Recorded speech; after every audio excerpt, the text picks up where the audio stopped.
Hello students, today we are going to learn about the planning process from the unit 4, and as you all know that it is very basic step of management to make plans for the organization. So whenever we draw plans, we must ensure that it will be sequential. Means in the examination, whenever we write the planning process, it must be in a sequence.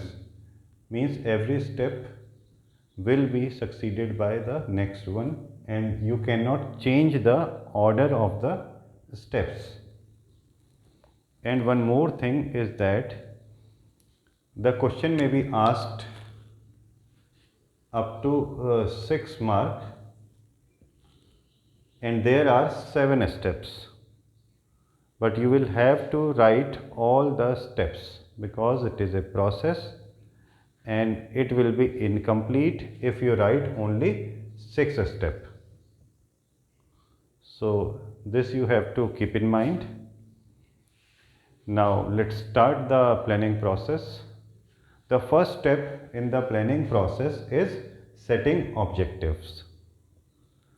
Every organization has certain goals or objectives which they have to decide in advance. Then for achieving those objectives, they have to draw a plan. For example, we take the objective of increasing sales by 20%. This is our objective.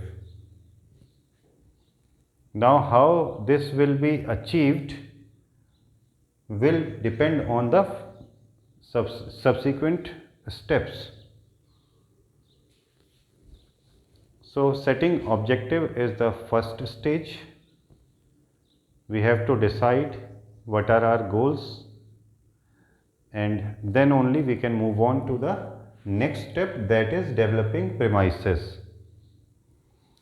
Developing premises means it is just like an assumption.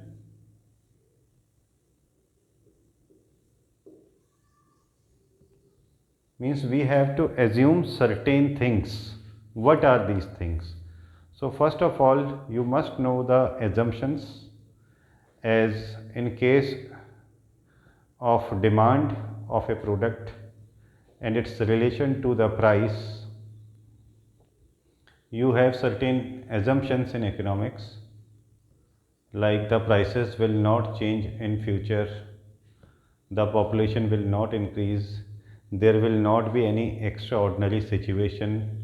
So we take lots of assumptions in the law of demand. So similar to that, in our plan, first of all we have decided the objective that may be like this, increasing sales by 20%. Then we develop a premises, or we develop an assumptions that for increasing this 20% sales, there will be no big increase in the prices of raw material. There will be no change in the taste and preference of the customers. Means our product will be still in demand as a regular product, and these are just our assumptions for actualizing the 20% sales. There may be several other assumptions, these are just an example. So you have to decide the assumption according to the nature of business, size of business, scale of operation, nature of product or type of product. Then we move on to the third step, that is identifying alternative.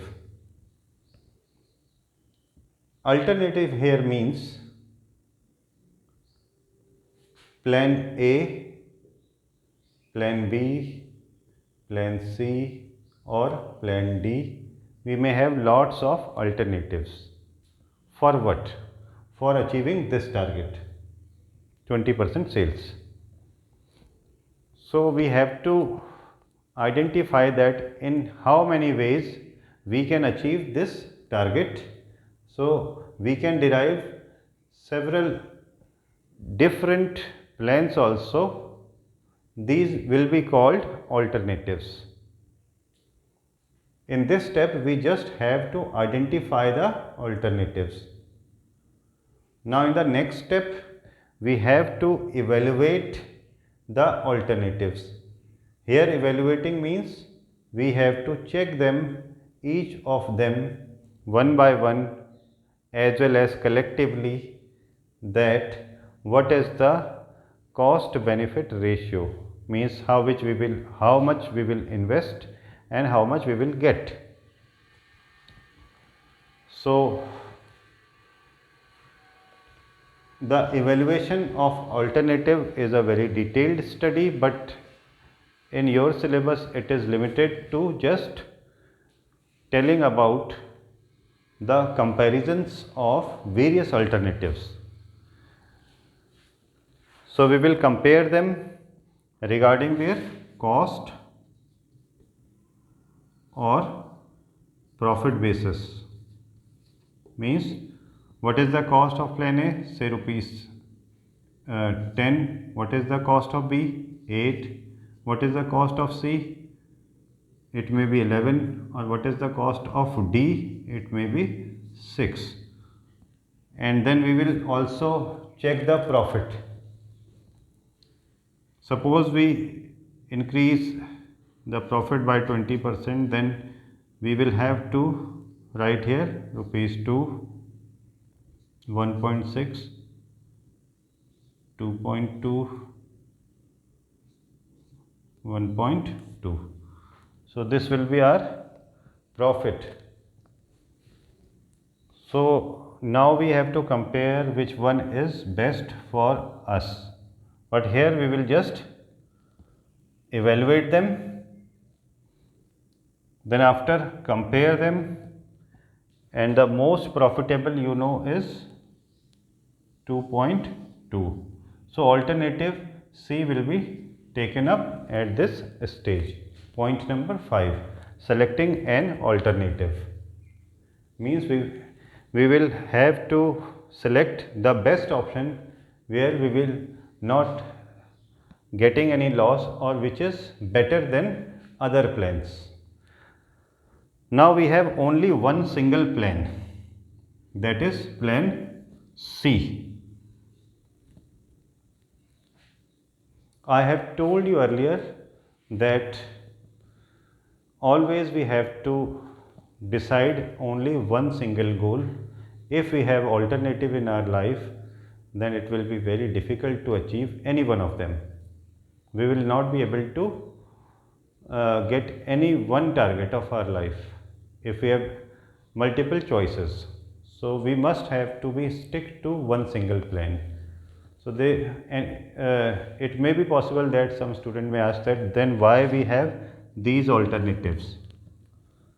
So I am telling you that in the beginning stage we can have alternatives, but for our final objective it must be only single plan.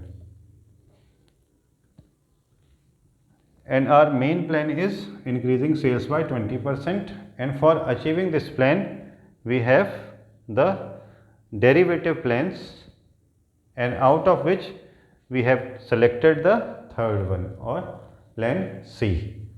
So because we found it the best one.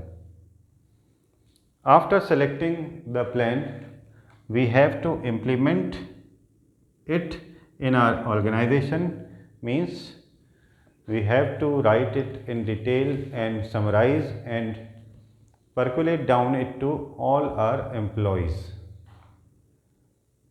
At the top level it is known to all, but at middle level, at the bottom or supervisory level, and to the workers also sometime, the plan must be clearly stated, means written and known to everyone. If everyone does not know what is our plan, then it will be a situation of confusion. So just for avoiding the confusion, making everything clear, we must have to be a good service provider, or we can say good facilitator for employee, that whatever we are thinking at the top level must be known by the bottom level or workers. So we will give them directions regarding the plan, that this is our plan, then only they will support us. And last point, it is very important point, follow up action. In follow up action, we just have to continuously monitor the plan whether it is working according to the schedule or not. If it is not working, then we have to analyze the causes why it is not properly working. It may be possible that the plan is not made properly, so we will draw it again, or it may be possible that there are some problems due to employees or due to machineries, due to raw material, due to business environment. There are lot of factors which are affecting our business plan. And you all know that every day or every year we are planning for our studies. We prepare a timetable, we prepare a schedule, that at this time I will study this subject and this subject. But you all know that it is very difficult to follow it. There must be a good determination, and we have to sacrifice lot of things to stick to our plan. So thank you, students.